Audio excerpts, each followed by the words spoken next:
Mesdemoiselles, Messieurs, bonsoir, ou shalom, ça dépend de ceux qui nous suivent aujourd'hui. Nous sommes très heureux de vous avoir pour, disons, invité, parce que vous nous rejoignez sur ce plateau.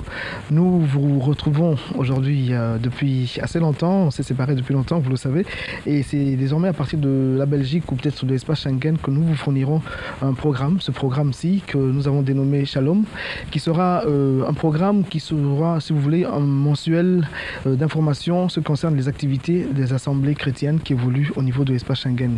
Beaucoup de choses se disent au sujet des serviteurs congolais, parce qu'on essaiera de mettre l'accent sur ceux qui font partie de ce qu'on appelle la diaspora, et on essaiera davantage d'entrer en profondeur par rapport à leur vision, par rapport à leur ministère, par rapport également aux activités, mais il ne faut pas dire aux actions qu'ils posent, aux actes qu'ils posent au niveau de la Belgique ou au niveau des pays dans lesquels ils se sont implantés. À ce jour, ou plutôt aujourd'hui, nous avons pour invité un illustre personnage qui, de par sa réputation ou la réputation de son église, est connu au niveau de Kinshasa, parfois de façon virtuelle, parfois pas à travers des rumeurs, à travers une réputation bonne du reste. Il s'appelle Martin Moutiébélé, ancien cadre à Jikamine. On l'a élevé au grade, si on peut appeler ça, grade ou rang de bishop. Il va nous dire pourquoi on l'appelle bishop, parce que vous savez qu'au niveau de Kinshasa, il y a parfois confusion, ou parfois on l'appelle soit à tort ou à travers ou avec raison certaines personnes avec ce nom de bishop. Aujourd'hui, nous avons pour inviter le bishop Martin Moutiébélé, qui est le premier responsable à ce jour, après Jésus-Christ, de l'Assemblée chrétienne Nouvelle-Jérusalem, qui existe depuis 1985 au niveau de la Belgique. Bishop Martin Moutiébélé, bonsoir. Bonsoir. Merci pour cet honneur, parce qu'il faut dire que vous avez beaucoup d'activités, vous êtes assez occupé. Aujourd'hui, nous vous recevons pour parler de la Nouvelle-Jérusalem, qui est connu et méconnu à la fois au niveau de Kinshasa, qui est pourtant la base pour toute personne qui évoluerait ici, tant qu'il est congolais bien entendu. La Nouvelle-Jérusalem qui se trouve être aujourd'hui depuis, disons, depuis 3-4 jours dans un nouveau site qu'on appelle le domaine, que vous avez acheté. On parlera chiffres avec vous dans cette émission, on parlera carrière, on parlera également d'expérience du bishop Martin Moutiébélé.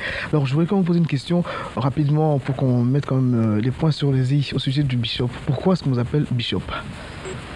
Merci bien pour ce privilège de passer dans cette émission.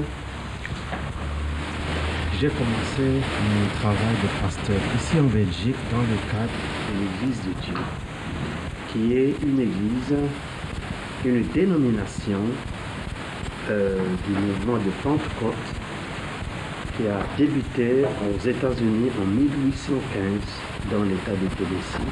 Et c'est là d'ailleurs, dans la ville de Cleveland, que se trouve le quartier général. L'Église de Dieu est une église à organisation centralisée, c'est-à-dire pyramidale.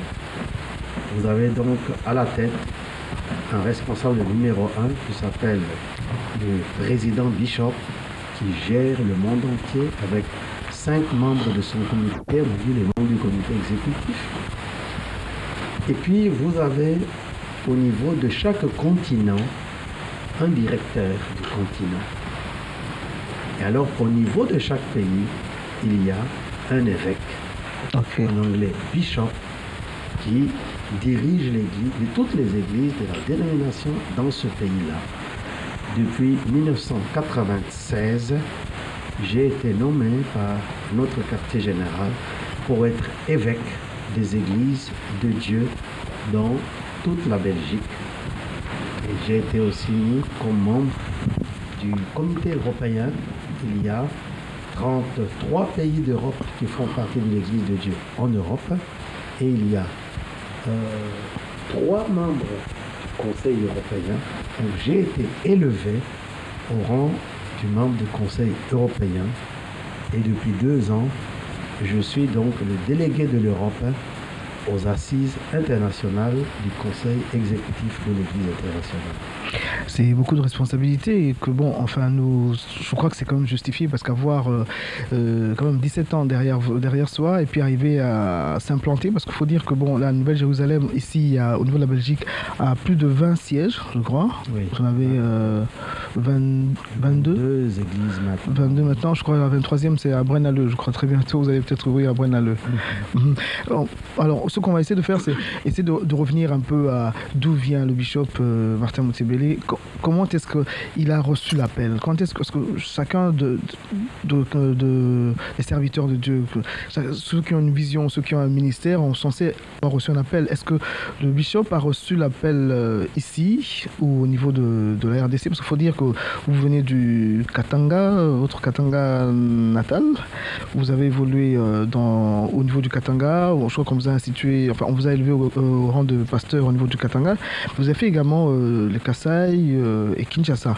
Alors quand est-ce que vous avez reçu l'appel et comment ça s'est passé, si vous savez en 2 mots quand même, qu'on puisse avoir un repère, c'est assez important. Merci bien. Ça vient de loin et puis c'est un peu long. Je vais essayer de synthétiser. D'être synthétique. J'ai fait mes études secondaires, une partie à Kamina et une partie au Kasaï, donc à Kananga, dans des écoles protestantes. Et lorsque j'ai eu mon diplôme des humanités en 1970, cette école, qui était une école presbytérienne, donc dirigée par les Américains, m'a donné une bourse pour aller aux États-Unis. Et lorsque je suis arrivé à Kinshasa au mois d'août 70, le gestionnaire des bourses a jugé bon de nous affecter dans les universités africaines. Et c'est comme ça que le 24 septembre 1970, j'ai une bonne mémoire. À 2h du matin, j'atterrissais à l'université de Dakar, au Sénégal, pour faire des études universitaires. Et c'est là, cette première année-là, qui a vu, 6 mois après mon arrivée à l'université, la fortification de ma foi chrétienne. Parmi les étudiants, il n'y avait que 15 étudiants chrétiens dans les groupes bibliques universitaires. Ce qui n'est pas évident, hein? Oui. Et alors, j'ai persévéré. En 1973, j'ai reçu l'appel pour être au service du Seigneur. Mais comme j'étais étudiant, personne ne croyait à cet appel. D'aucuns pensaient que parce que les études sont devenues difficiles. C'est ainsi que je n'ai pas arrêté mes études. Après 4 ans au Sénégal, je suis retourné à Kinshasa. Et de Kinshasa, j'ai repris mes études à l'université de Lubumbashi. Puisque je n'avais pas eu de diplôme au Sénégal, j'étais tombé malade, entre parenthèses, là-bas.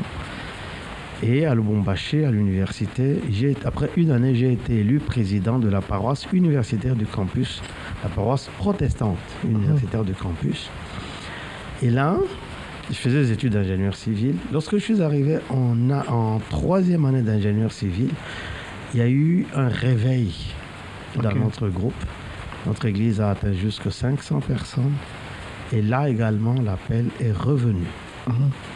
Je voulais arrêter en ce moment-là. Vous voulez arrêter les études ou arrêter pour servir le Seigneur? Servir le Seigneur. Oui. Mais des serviteurs de Dieu que je côtoyais m'ont conseillé d'aller jusqu'au bout. Il y a un serviteur de Dieu qui était professeur d'université, qui était aussi pasteur, un Congolais, mais qui évoluait en France. Je lui ai écrit. Et lui m'a dit ceci: Dieu n'a pas besoin, je m'excuse 2 mots, que des ignorants ou des ignares. Dieu a aussi besoin des diplômés d'université. De l'élite, en fait. Voilà. Alors, va jusqu'au bout. Et ton diplôme universitaire d'ingénieur civil. Et puis après, si Dieu t'appelle, tu peux lui offrir ton diplôme. Oui, je vous en prie. J'ai trouvé que son conseil était formidable. Et c'est comme ça que j'ai poursuivi mes études jusqu'à ce que j'ai eu mon diplôme d'ingénieur civil. Pendant que j'étais au chômage, puisque j'ai fait 3 ans de chômage avant de trouver le travail, à Lubumbashi, l'église Vient et Voit, dans laquelle j'évoluais, mais j'étais un des fondateurs avec... le pasteur Lukusa? Non, le pasteur Lukusa est venu me trouver. Il est venu après. Ah, d'accord. Ça, c'est bon de le préciser. Donc, c'est quand le pasteur Mono, il devait commencer l'église, il est allé me chercher dans l'église où j'étais. Et il prêchait, et moi je présidais les rencontres. C'était nous avons commencé le 1er novembre 77. On a prêché avec lui tout le mois. Moi, je m'occupais de nouveaux convertis. Et lui, il prêchait. En même temps, je l'aidais à organiser l'église et à gérer, à faire la gestion journalière des choses de l'église. À la fin du mois de novembre 77, nous avons lancé l'église. Et c'est comme ça que j'ai travaillé dans l'église. Maintenant, les autres frères sont venus me rejoindre 1, 2, 3 années plus tard, ça dépend de qui. Et alors, quand le pasteur titulaire de l'église, en 1980, si j'ai bonne mémoire, devait partir en Europe pour faire son diplôme de théologie, c'est en ce moment-là que les responsables de la 30e communauté pentecôtiste du Congo, la station de Lubumbashi, sont venus chez moi et m'ont dit qu'ils avaient décidé de faire de moi le pasteur de l'église. L'église, tout à fait. Et ils m'ont consacré, et c'est la première fois que je devenais pasteur, en 1980-81. Et après cela, j'ai trouvé, après 6 mois, j'ai trouvé que je n'étais pas dans mes chaussures. Ouais. Oui, justement, ce que je vais poser la question, est-ce qu'il n'y a pas des moments d'hésitation à ce moment où vous dites, est-ce que je suis vraiment dans le bon? Voilà, exactement, oui. C'est ce qui m'est arrivé. Je dis, je suis ingénieur civil, j'ai passé 10 années d'université pour préparer à avoir ce diplôme. Je ne me vois pas comment je peux échouer dans une église comme pasteur. J'ai démissionné après 6 mois. Et je suis parti à Kinshasa. En 1983, donc au mois de novembre, je commençais mon travail à la Sosacom comme ingénieur chargé donc dans le département technique de la Sosacom. À Kinshasa, on m'a donné encore une paroisse. Il y avait une paroisse de la 30e communauté à Bandal. Okay. J'ai fonctionné comme pasteur de cette communauté pendant 3 mois. Là également, j'ai démissionné. Je ne me voyais pas dans cette paroisse de Bandal. Et nous avons, avec le frère Kayembe, commencé le Full Gospel. Il y avait 3 personnes qui étaient au début du Full Gospel. Le frère Kayembe, le frère Kabi Sekela de la ville, et moi. C'était dans la maison du frère Kabi Sekela, où frère Kayembe et moi, nous présidions. Alors, on a lancé le Full Gospel. Et début 85, on m'envoie à Bruxelles pour le bureau Gécamine Bruxelles. Donc, je suis venu à Bruxelles. Pas du tout, je connaissais jamais, j'avais jamais été en Europe, je connaissais personne en Europe. Et j'ai commencé à fréquenter une toute petite église. Et quand je suis arrivé là-bas, le pasteur, quelqu'un lui a parlé de moi, il m'a approché et nous avons parlé, j'ai commencé à lui donner un coup de main. L'église a commencé directement à grandir. Nous avions une salle de 115 places, la salle s'est remplie. Bon, il y a eu des petits problèmes. Elle s'est revidée. C'est en ce moment-là, en 86, que, puisque c'était un Américain, le pasteur, qui était de l'église de Dieu. C'était donc une église de Dieu. Ah, c'était déjà, en fait, elle existait déjà ici. Oui. Ok. Oui. Ouais, il faut préciser, parce qu'en fait, les gens pensent, enfin, ceux qui nous suivent penseront que la Nouvelle Jérusalem a commencé à partir de vous. Non, peut-être le nom, la dénomination, oui. Non. La Nouvelle Jérusalem n'a pas commencé à partir de moi. Et j'étais dans une église, elle était petite. Il y avait peut-être 30-40 personnes. Ouais. Bon, ce qui est assez fréquent aussi en Europe. Oui, c'était la taille normale des églises en Europe. Alors, les Américains, voyant les problèmes qu'il y avait dans l'église, ont réalisé que s'ils ne font pas de réajustement, ils vont perdre cette église qui était la seule église qu'ils avaient à Bruxelles. Ils avaient une autre église à Liège qui avait commencé depuis 1959. Mais cette église-là, le pasteur est mort en 73 et c'est sa femme qui dirigeait cette église qui n'avait que de vieilles personnes parce qu'elle était aussi une vieille dame. Donc, ils ont vu à longue échéance qu'ils risquent de perdre l'église en Belgique.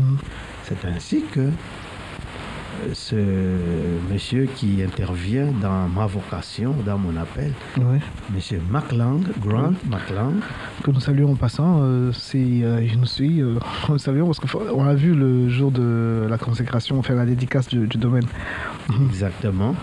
Grant McLang qui était professeur de missiologie à la faculté de théologie de l'Église de Dieu aux États-Unis, à Cleveland, là où il y a le siège. Tout à fait. Était venu pour une mission ici pour tenir un séminaire sur la croissance des églises. Il a remarqué que en passant ce séminaire, il n'y avait que 5 personnes qui ont assisté et j'étais parmi les 5 personnes pendant une semaine. Mais il a remarqué que j'étais assidu. Je ne sais pas qu'est-ce qu'il a remarqué, je ne peux pas vous dire. Oui. Parce qu'on raconte, ça se dit dans les couloirs, on raconte aussi des histoires dans les couloirs de la Nouvelle Jérusalem. On dit que cette personne a suscité en vous justement cet appel, pour ne pas dire, il a confirmé ou renforcé ce que vous avez déjà, et qu'il y a eu à un moment donné un peu d'hésitation de votre part. Vous n'étiez pas très emballé à la chose. Non, je ne voulais pas. En tout cas, être pasteur n'était même pas dans mes pensées. Ce qui fait qu'il est venu me voir un midi.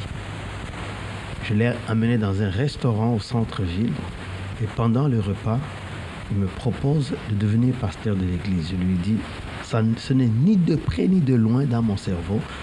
J'avais pris la décision quand j'ai démissionné comme pasteur de Lubumbashi d'être dans une église, sur le banc, un bon laïc, aider le pasteur le mieux que je peux, donner ma dîme, mes offrandes, prêcher.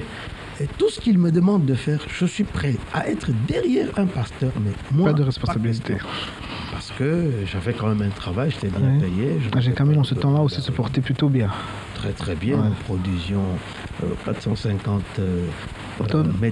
tonnes métriques, n'est-ce pas, 450 tonnes de cuivre par an.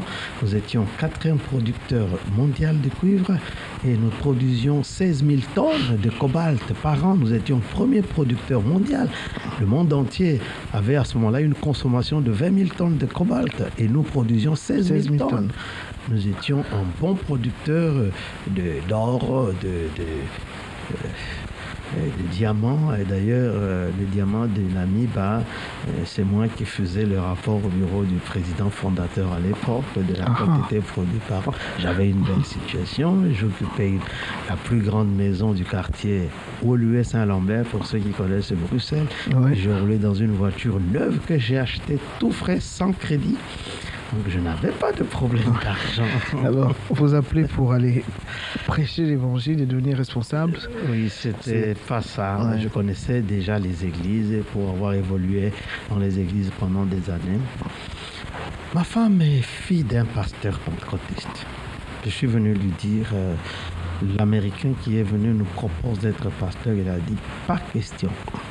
J'ai évolué dans une maison d'un pasteur pentecôtiste. C'est des pauvres. Et si mon frère n'avait pas eu des situations, nous serions des malheureux. Il n'est pas question.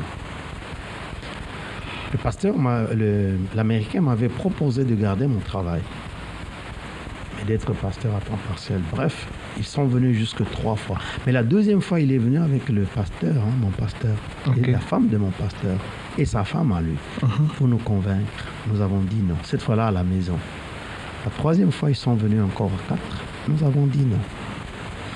Ils ont persévéré. Quand ils sont venus la 4e fois, alors on s'est regardé, on a dit, bon, on risque de marcher contre Dieu. D'être Jonas, en fait. Voilà, parce que vous étiez un peu Jonas, parce que partout où vous passiez... Alors on a dit, ok, on accepte, mais je lui ai dit, à condition que vous ne me demandez pas de renoncer à ma carrière. Il m'a dit, non, même aux États-Unis, il y a des pasteurs qui ont leur carrière professionnelle en dehors de l'église. À temps partiel, en fait. Oui, donc non, l'église de Dieu permet cela. Je dis, ok. Et c'est comme ça que nous avons reçu... est-ce que nous avons reçu l'appel à ce moment-là? Non, l'appel vient de longtemps. Il vient de longtemps, justement. Mais c'est parce que, bon, là, c'était le moment de Dieu. Et nous avons accepté d'être pasteurs. Je n'ai démissionné de mon travail que 4 ans après.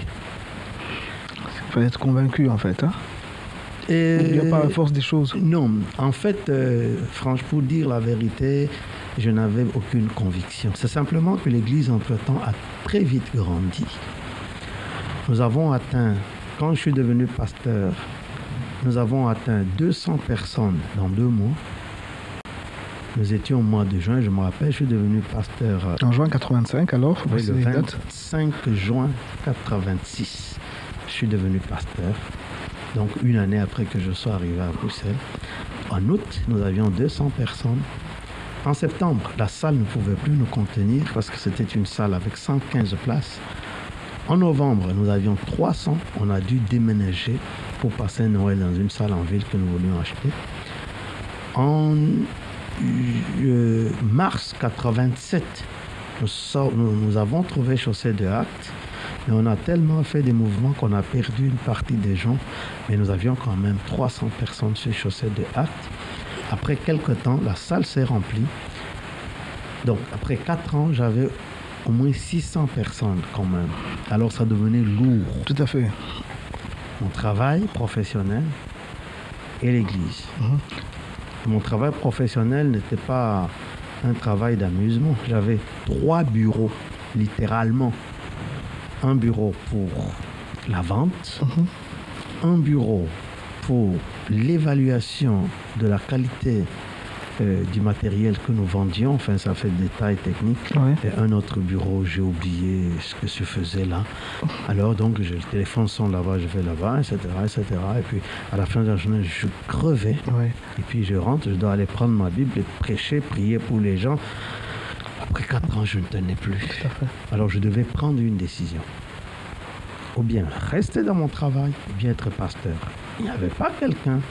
S'il y avait quelqu'un, si c'était comme maintenant, eh bien j'allais accepter de continuer. Que quelqu'un d'autre prenne l'église. Mais il n'y en avait pas. Je crois en fait que bon, la parole le dit si bien, Dieu crée le vouloir le faire selon son bon plaisir. Il vous a eu à l'usure, parce que bon, à voir aujourd'hui, est-ce que si on devait faire un bilan de 85 à aujourd'hui, il y a eu beaucoup de regrets dans la carrière, dans le ministère du bishop Martin Moutébélé. Est-ce qu'il y a eu beaucoup de déceptions Oui, le travail de l'église, c'est un travail compliqué. Si vous n'avez pas d'appel, bien vous vous menez à malmener les gens, à les persécuter, à les injurier, ou bien vous démissionnez. Mais quand on a l'appel, on accepte parfois l'humiliation des gens qui n'ont pas niveau, ni social, ni intellectuel, quoi que ce soit. Et on accepte aussi que les gens puissent gratuitement vous calomnier, vous accuser des choses que vous ignorez, etc. Il y a beaucoup de... Et puis on accepte même que les gens que vous avez gagnés au Seigneur, formés et lancés dans le ministère se dressent contre vous, etc. Donc ce côté-là est quand même le côté humain. Il ressurgit toujours. Oui, c'est compliqué, mais de l'autre côté, il y a la satisfaction du travail, de voir non seulement que les gens sont sauvés dans le sens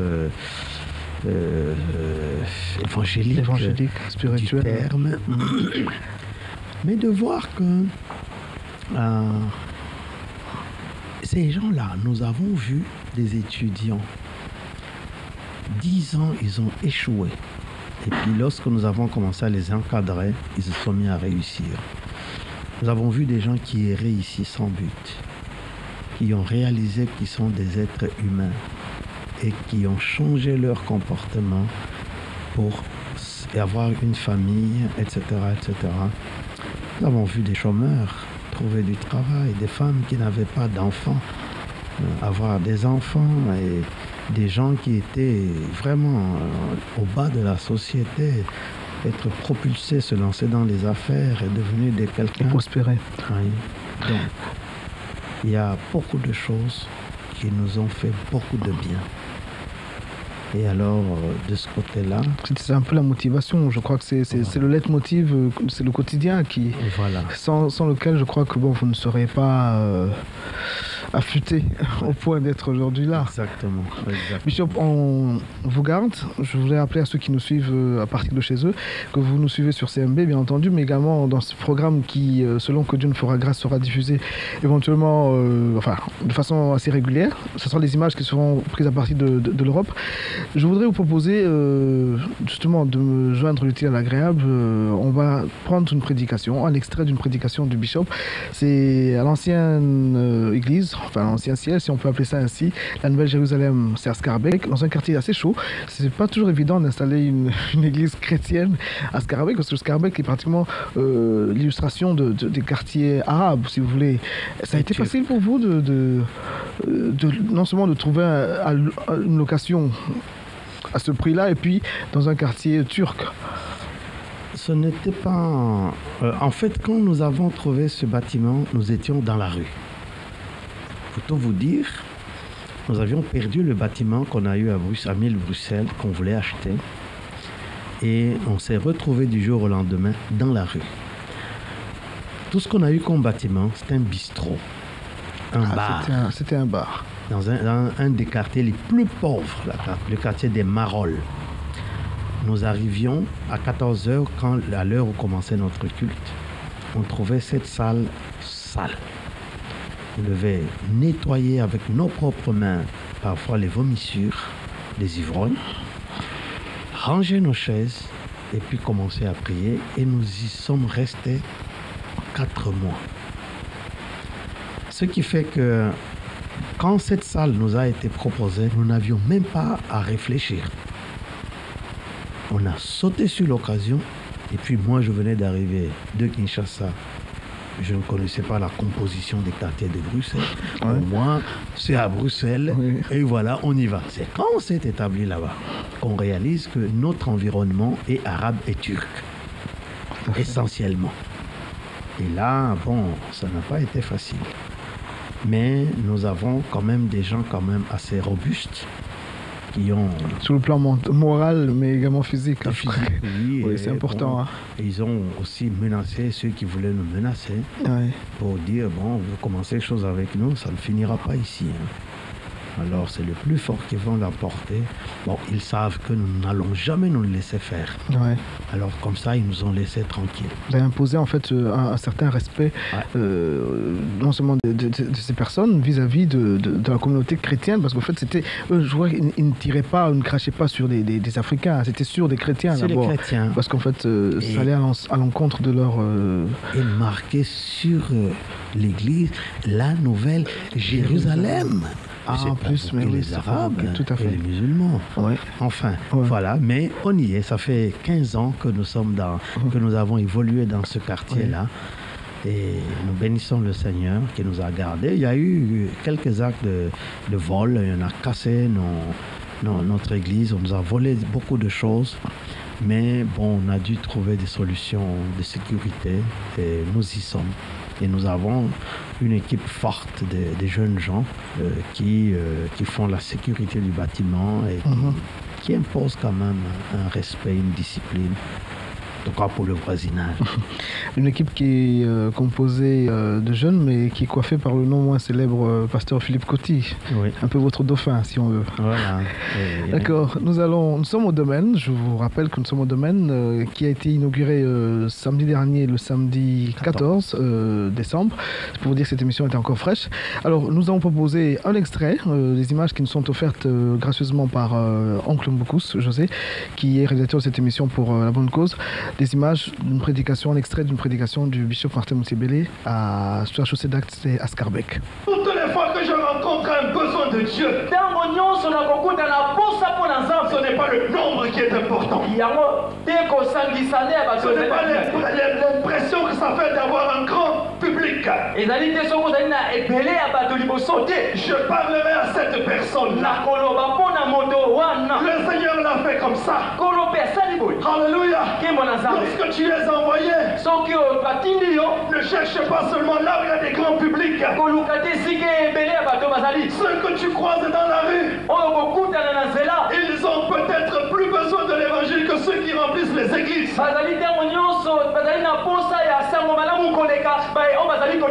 pourquoi les évangélistes qui prêchent dans les églises, je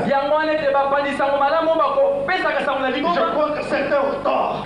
Voilà, nous nous retrouvons sur le plateau. Pour ceux qui nous rejoignent maintenant, je vous rappelle que nous sommes dans une émission qui a l'honneur de recevoir le bishop Martin Moussébélé, que vous avez sûrement connu ou bien dont vous avez entendu parler. Il est responsable, le premier responsable après Jésus-Christ de l'église La Nouvelle Jérusalem, qui est implantée et vraiment bien implantée au niveau de la Belgique. À ce jour, pratiquement 24 cellules au niveau de 24 églises. 24 églises, je dis, excusez-moi. L'église même, Oui. nous avons plus de 100 cellules. Ah, plus de 100 cellules. À Bruxelles. Ok, ah, ça c'est important. Votre micro, s'il vous plaît. Il y a plus de 100 cellules au niveau de Bruxelles, dans les maisons. Oui, oui. Ok, voilà. Donc c'est important de préciser. Il faut dire qu'à chaque culte, dans la semaine, on a au moins 2500 membres, ce qui n'est pas donné au niveau de la Belgique pour une église africaine déjà, mais surtout, je crois, congolaise. J'ai suivi la manifestation nous avons suivi la manifestation de dédicace. Et il y a une question que vous posez le représentant de l'Église de Dieu au niveau pour l'Europe. Il vous a posé une question, vous n'avez pas répondu, ou vous avez peut-être bougé la tête de façon négative. Il vous demandait, est-ce que vous saviez qu'un jour, vous seriez là dans ce domaine que vous avez acheté. Nous allons parler chiffres également, que vous avez acheté, dont vous avez les clés. Un domaine qui est pratiquement considéré comme étant un labyrinthe, mesdames et messieurs, au niveau de la Belgique, de Bruxelles, parce que c'est très grand, c'est vaste. C'était une ancienne usine que vous avez et dans laquelle vous travaillez encore aujourd'hui, qui est en train d'être réfectionnée, mais qui reçoit tout le monde chaque semaine, mais également le dimanche pour le culte. Est-ce que si on vous avait dit, même en prophétie, même en parole de connaissance, ou que Dieu vous aurait dit à vous que vous acheterez un domaine il y a quelques années, vous aurez cru? Non, je ne l'aurais pas cru pour la simple raison que d'abord, il y a quelques années, la majeure partie des membres de notre Église étaient des démunis, des gagnes petits, comme on les appelle, ou des étudiants. Donc, il n'était pas concevable que nous puissions acheter cash un bâtiment. Cash. Oui, ce qui n'est pas de monnaie courante ici. Non, pas crédit, du tout. Ça, oui. Que nous achetons à des dizaines de millions de francs belges. Oui, il faut préciser les chiffres, hein, comme ça, c'est pas, ça ne frustrerait personne. Enfin, peut-être ça va peut-être motiver les gens qui nous suivent. Combien la facture? Le bâtiment, nous l'avons acheté, tous les frais compris, 35 millions de francs belges. En euros, parce que bon... En euros, nous sommes autour de presque 1 million d'euros. 1 million d'euros. Il faut dire qu'il y a des travaux qui sont encore en cours. Oui, qui sont encore en cours. Vous attendez encore d'autres factures oui, nous avons évalué la première tranche.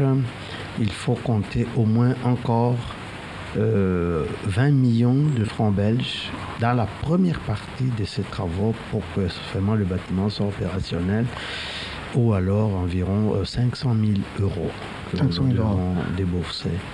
Et nous comptons faire cela sans crédit. Que Dieu vous fasse grâce. Je vous ai interrompu, vous vous expliquez justement que c'était les gagnes petits qui fréquentaient l'église. D'ailleurs, en 89, nous avons acheté, c'est pas le premier bâtiment que nous achetons. Bon. Nous avions acheté sur étang noir un bâtiment qui coûtait justement 7 millions. Nous avions en main 3 millions et nous avons pris un crédit de 4 millions. Aussitôt acheté ce bâtiment, il est devenu trop petit pour nous. Nous ne l'avons jamais utilisé. Et plusieurs années plus tard, nous l'avons revendu moins cher que nous l'avions acheté parce que la valeur immobilière avait baissé dans le pays. Nous pensions acheter un bâtiment pour peut-être 7 millions ou 10 millions, mais pas 40. Et on pensait prendre un crédit. Il y a 4 ans, nous avons commencé à visiter les banques pour voir quelle banque nous donnerait un crédit. Parce qu'il y a 4 ans, nous avions eu la vision de quelque chose de grand. Et c'est pour ça que nous l'appelons le domaine. Nous avons refusé de parler du bâtiment. Nous voulions un lieu où peut s'établir toute la vision de notre ministère. Tout à fait. C'est-à-dire, nous avons beaucoup de choses il y a une institution de formation théologique parce que nous croyons en la formation de vos disciples, de nos mais également pasteurs, des pasteurs. etc. Il y a un centre médical, il y a, etc. Il y a beaucoup de choses. La vision est très grande. Donc, on a cherché, on voulait quelque chose de grand qui va englober la vision. Et alors, nous savions que ça va nous coûter autour de 40-50 millions de francs belges. Nous savions que nous ne pouvions avoir que maximum 10 millions. Oui. Et alors, nous sommes allés, nous avons fait le tour des banques pour voir qui pouvait nous prêter cet argent. Il se fait qu'en 1999, après notre retour de Corée, nous avons été avec une équipe de nos pasteurs. Nous avons eu la conviction d'organiser un programme de prière journalier pendant 60 jours. C'est-à-dire, nous avons d'abord notre prière du matin, mais tous les soirs, comme tout à l'heure, d'ailleurs, je dois... Oui, nous avons pris 5 minutes. Oui. Donc, nous avons toute l'église qui se réunit. Il y a là beaucoup de gens,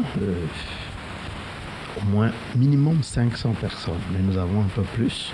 Alors, pour voir ça en Europe, c'est un miracle. Tout à fait. Que l'église vienne, se réunisse et que nous prions pendant 60 jours. Et tous les 60 jours, nous avons demandé 40 millions de francs belges. C'est le chiffre que nous avions. C'était en quelle année à peu près? 99. En 99. Et je me rappelle même un jour, durant la prière, j'ai arrêté la prière, j'ai annoncé à l'église que je n'avais plus de foi. Parce que 40 millions pour notre communauté, c'est pas possible.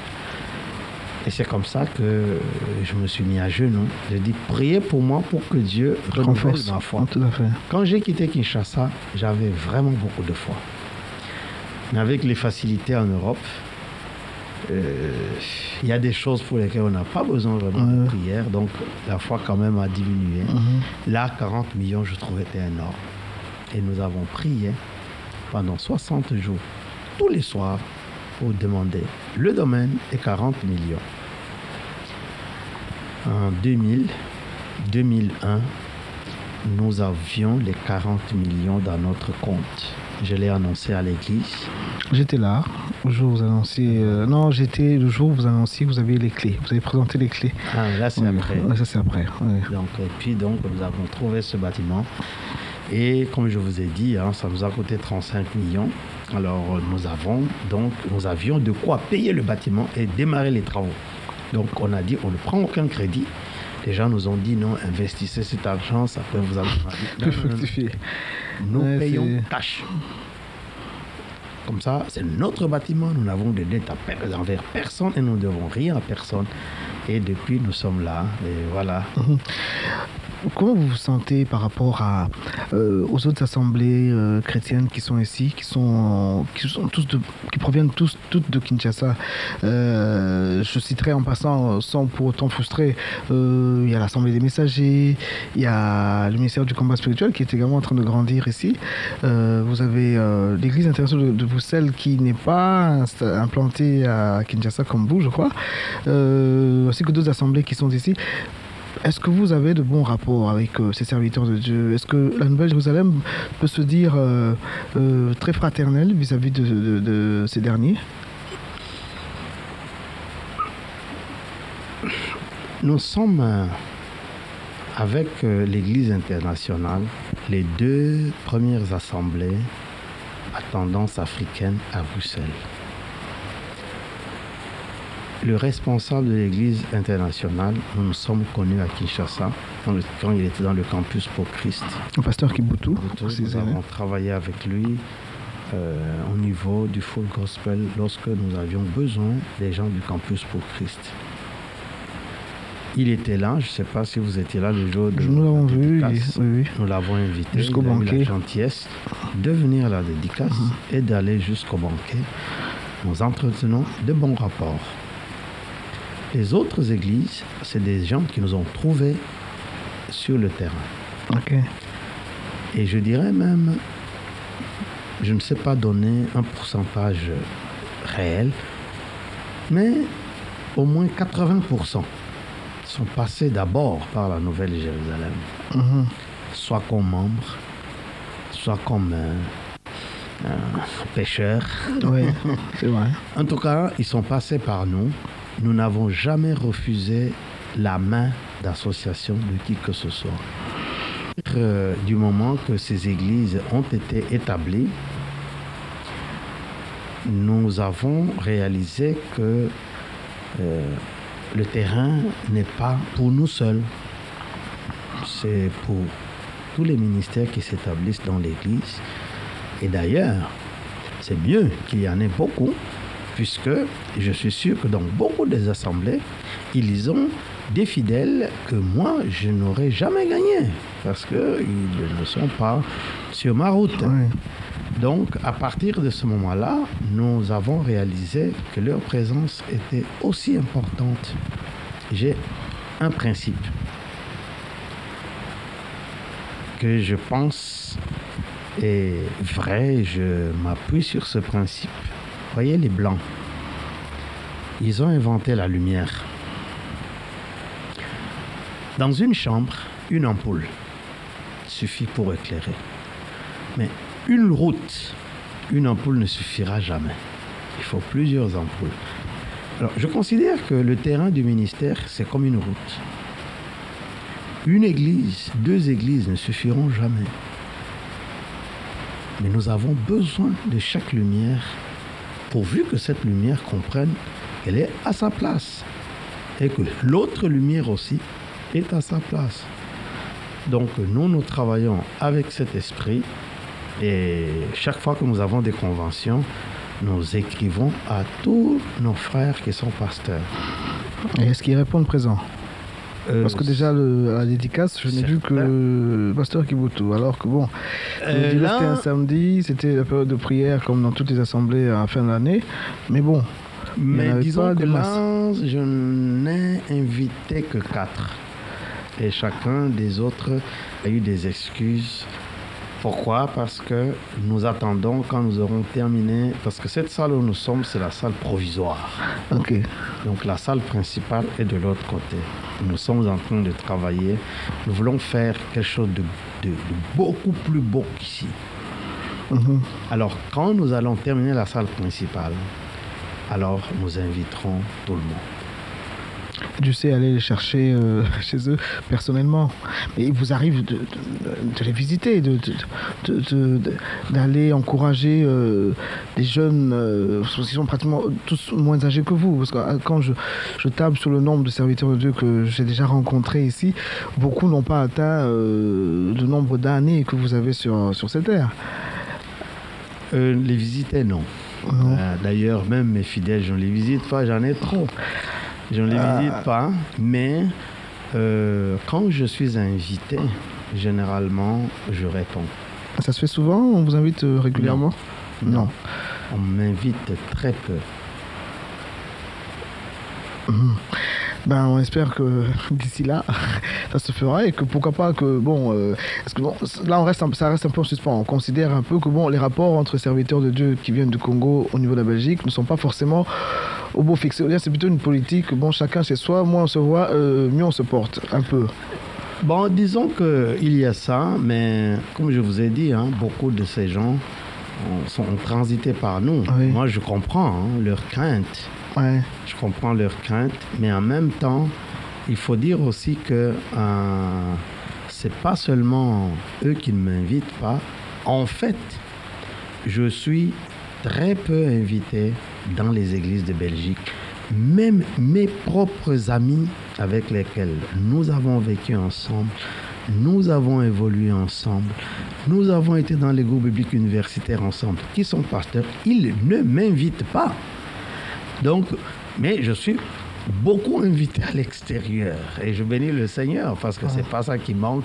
Je suis vraiment invité. Je crois que j'ai déjà fait beaucoup de continents. J'ai encore beaucoup d'invitations à l'extérieur. Il faut dire que la Belgique, c'est un pays drôle. C'est vrai. La Belgique, justement, qui est un pays drôle, je voudrais vous poser une question. Est-ce que vous vous considérez comme étant, enfin, la Nouvelle-Jérusalem ou votre ministère est l'un des précurseurs de pentecôtisme, ça se dit, du pentecôtisme au niveau de la Belgique? Si oui, est-ce que vous considérez que justement l'évangile, aujourd'hui au niveau de la Belgique, a atteint quand même une vitesse de croisière? Non, le réveil spirituel, je ne suis pas précurseur. Hein. La Belgique, c'est un vieux pays qui a envoyé des missionnaires. Les assemblées de Dieu, par exemple, sont ici depuis très longtemps. L'église apostolique est ici à Bruxelles, en tout cas, depuis très longtemps. Je vous ai dit que même l'église de Dieu est ici depuis 1959. Oh là là. Oui. Donc, non, je ne suis pas précurseur. Je suis arrivé sur le terrain où il y avait déjà l'existence du mouvement de Pentecôte. À vrai dire, je n'ai pas travaillé avec calcul. Comme je vous ai dit, j'étais très occupé avec mon travail. Donc, de mon travail, je venais dans mon église, je me mettais à genoux et je me mettais à prier avec ceux qui étaient là et je me levais pour prêcher. Et puis j'avais un peu de temps seulement pour visiter les autres églises et les fidèles de l'église. Et quand j'ai quitté mon travail, je pensais que j'allais avoir un peu plus de temps. Et là, les nouvelles responsabilités ont commencé et nous avons commencé le travail de l'implantation des églises dans les grands centres de la Belgique. À ce jour, nous avons au moins une assemblée dans chaque grande ville de Belgique francophone. Okay. C'est-à-dire Liège, Mons, Namur, Anvers. Oui, francophone. Donc, francophone, oui. Charleroi. Charleroi, oui. etc. Et nous avons maintenant commencé l'implantation en Flandre. Nous avons une église à Malines, 2 églises à Anvers, une église à Saint-Nicolas. Et cette année-ci, nous avons démarré une église à Celte. Ok. Et voilà. Mais le réveil spirituel proprement dit, bon, vous avez parlé de missionnaires. Nous savons que les missionnaires ont apporté un évangile qui leur était, disons, bénéfique. Parce que d'ailleurs, même ici, c'est comme ça que réagissent les Belges quand on leur parle d'évangile. Vous dites que les missionnaires vous ont trompé. Mais bon, le protestantisme s'est implanté aussi, les assemblées de Dieu. Mais bon, quand je parle de réveil spirituel, je vois un peu, quand on parle de la Nouvelle-Jérusalem, quand on parle de certaines assemblées, c'est là où on parle de réveil spirituel. C'est-à-dire que, bon, au moins, on peut parler de Jésus-Christ dans les métros, dans les trams, pas forcément en criant, mais vous voyez que sur 10 personnes, il y en a au moins 5 qui, même si elles ne sont pas toutes totalement gagnées à Christ, mais quand même qui savent qu'il y a le Seigneur qui existe, que Dieu est Dieu, que Jésus-Christ est son Fils unique et qui est venu pour sauver le monde. Bon, je crois que en magique, il y a des athées, il y a des occultistes, des francs-maçons qui s'affichent officiellement. Est-ce que vous considérez, vous, que ce que vous faites comme travail de fond, c'est-à-dire qui est spirituel, de par vos prières, est-ce que Dieu est en train d'étendre les cordages de ce côté-là? Bon. Si vous devez faire un bilan, peut-être que je suis très mal placé pour parler du travail que je fais, comme je vous ai dit. Oui. Je fais le travail que je fais, je n'ai jamais fait de calcul. L'implantation des églises, c'est simple. Je ne peux pas dire que j'ai eu une révélation, que là, cette ville a besoin de Dieu, alors je suis un Paul, je vais là-bas. Non. J'ai réalisé que dans notre culte, les gens venaient de loin. Au début de l'église, les gens voyageaient des kilomètres. Et je me rappelle d'une dame d'un certain âge, elle devait avoir 70 ans, 75 ans, une femme congolaise mariée à un blanc qui vivait à Liège en hiver. Elle venait, nous avions culte mercredi et vendredi. Elle venait mercredi au culte, elle venait vendredi, elle venait dimanche, été comme hiver. J'ai dit non, c'est pas normal. On doit faire une église pour que cette maman ne se déplace pas. Tout à fait. Et c'est comme ça que je suis allé commencer une église, d'abord à Anvers, et puis à Liège. Bien sûr, quand j'ai vu que ces 2 églises, puisque ce sont les premières qu'on a implantées, ont marché, Alors je dis donc c'est faisable, c'est possible. Et alors j'ai commencé à aller dans les autres villes, mais c'est toujours les villes où il y avait nos gens. C'est-à-dire les gens qui se déplaçaient de ces villes-là pour Bruxelles. C'était un besoin par rapport... C'était un besoin, oui. Donc, vous savez, il y a beaucoup de choses. Moi, je ne peux pas dire que j'ai amené le réveil, non. J'ai travaillé selon ce que mon cœur sentait. Il se fait que, probablement, que j'étais sincère, que Dieu a répondu à cela. Et je vous assure, quand nous avons nos conventions, je pleure. Parce que je réalise, par exemple, l'église de Liège a maintenant plus de 600 personnes. C'est des gens qui viennent avec 3 quarts pour nos conventions. Quand je vais dans des villes où il n'y avait rien, et je trouve, à Mons par exemple, il y a une population mixte. Oui, Mons, c'est 50% de blancs dans l'église, 50% de noirs. Ils sont déjà au-delà de 100. Mais on n'avait rien à Mons. Quand je vois tous ces gens-là, et je me dis, si Dieu ne m'avait pas convaincu d'envoyer, et au début, j'ai envoyé mes bras droits. Par exemple, le pasteur que j'ai envoyé à Liège, c'est lui qui dirigeait la prière du matin. Il était jeune, bouillant, il m'aimait beaucoup. Je me rappelle, il venait souvent prier dans ma cave. J'ai posé la question au conseil des diacres. Je veux quelqu'un pour aller lancer une église à Liège. Aucun diacre ne s'est levé.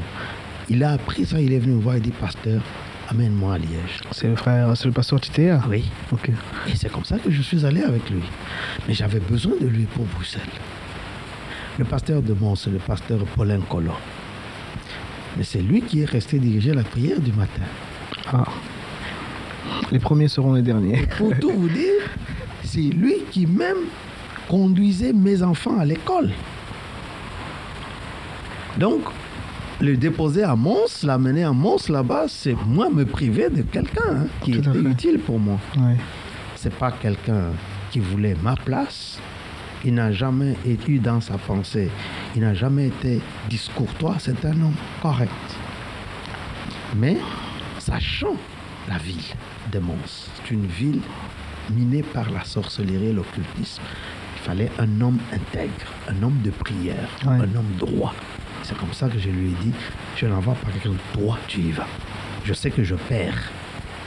Aujourd'hui, il a 2 assemblées. Quand il a vu que Mons marchait, lui, il vivait à Leuven, il vit à Leuven. Il a dit, mais là, la ville où je suis, il n'y a pas d'église. Je lance une 2e église. Il a lancé, il est sur 2 assemblées. Et les 2 assemblées grandissent. Il n'y a pas longtemps, j'ai consacré 12 diacres à Mons et 12 diacres à Leuven. Enfin, voilà un peu quand nous avons évolué. Oui. Et le ministère s'implante. Bon, aujourd'hui, quand on parle de Nouvelle-Jérusalem, est-ce que vous considérez que vous êtes une église africaine ou une église congolaise pour les Africains qui évoluent en Belgique? Parce que bon, on voit un peu de toutes les races, mais surtout africaines au niveau de la Nouvelle-Jérusalem. Bon, je crois que là, il faut justement faire la différence. Comme je vous ai dit, nous avons plusieurs assemblées. L'assemblée de Mons, elle est 50%, 50%. À la Louvière, il n'y a que des blancs.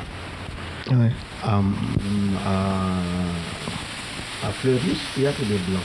C'est la femme du pasteur qui est noire. Aha. Mais c'est toujours la Nouvelle-Jérusalem. À Bruxelles, nous avons beaucoup de Congolais et d'autres Africains. Donc, ça dépend de l'église où vous vous situez. En tout cas, l'église de Bruxelles est en majorité africaine, congolaise, mais aussi africaine. Mais il y a des églises de la Nouvelle-Jérusalem qui sont des églises de blancs. Donc, vous êtes en fait pour tout le monde, hein? Donc je vois qu'il n'y a pas une préférence ou bien c'est pas une église communautaire. C'est un peu ça à quoi je voulais bien. Trouve un lieu d'adoration. Je sais qu'il y a des blancs qui voulaient que nous chantions Lingala, mais c'est des gens qui avaient un peu l'esprit d'avant-garde. Quand il arrive là, dans un milieu où chante Lingala, c'est un peu exotique, etc. Mais nous, on n'adore pas Dieu avec un esprit d'exotique. Donc, nous avons commencé un service à Lingala, qui est notre 3e service, pour répondre à un besoin. Un jour, une fille vient me voir C'est une fille que nous avions tirée du milieu de la prostitution, une Congolaise. Je me dis, pasteur, mes amis de mon ancien milieu viennent. Elles aiment beaucoup notre église. Elles disent, nous ne pouvons pas rester là-bas parce que le français là est trop fort. Le pasteur a un français difficile. Tous les chants sont en français.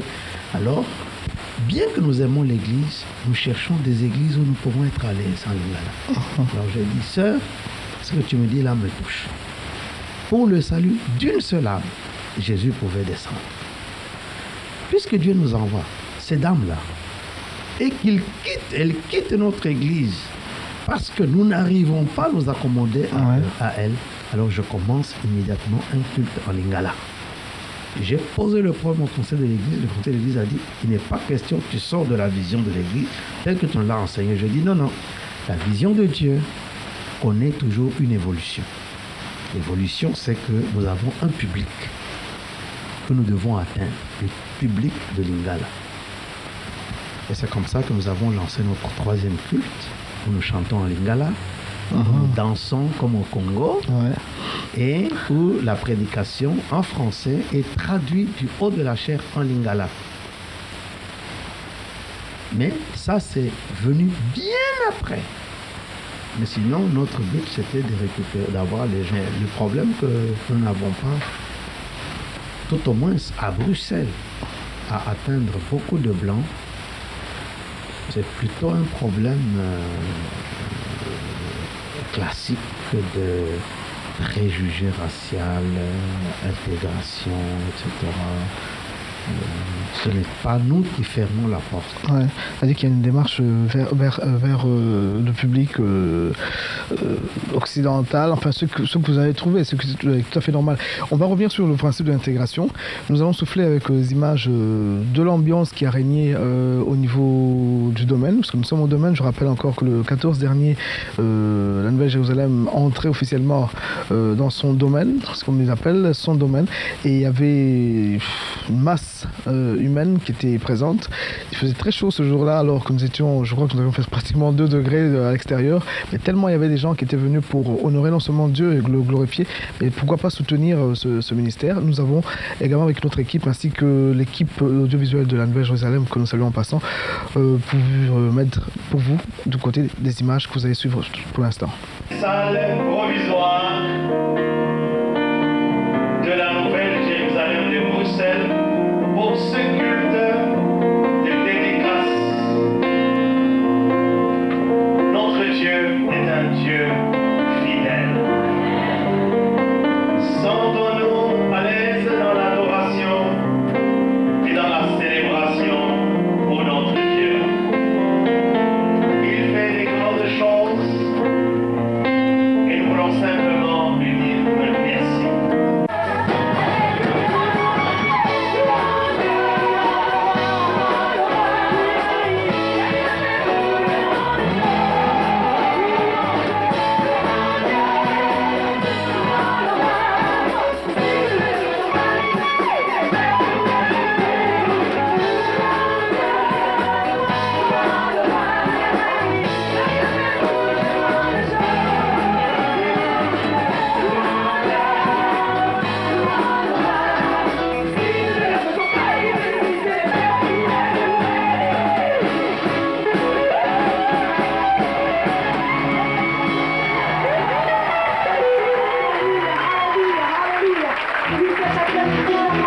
Merci à vous de nous avoir suivis. Nous espérons vous retrouver très bientôt, très prochainement sur la même chaîne, bien entendu, et on annoncera bien entendu l'émission avant. Je voudrais remercier tout de même l'équipe qui nous a soutenus dans cette organisation, entre autres l'espace, enfin, l'audiovisuel de la Nouvelle-Jérusalem, qui a bien voulu mettre à notre disposition ces images d'archives, mais également le frère Albert Okenge, que je ne dis pas de bêtises, c'est bien son nom, oui, Albert Okenge, et bon, à Oncle Boukous qui était avec nous dans la partie à la réalisation, mais je n'oublierai pas de remercier Yamaki également, qui ont tous fait partie de cette équipe technique pour la réalisation de cette émission. Nous vous disons merci à partir de Kinshasa, à l'équipe de CMB, à Steve Condé qui est à la réalisation également, Et quant à vous, très bonne soirée en compagnie des programmes de CMB. Que Dieu vous bénisse. Au revoir.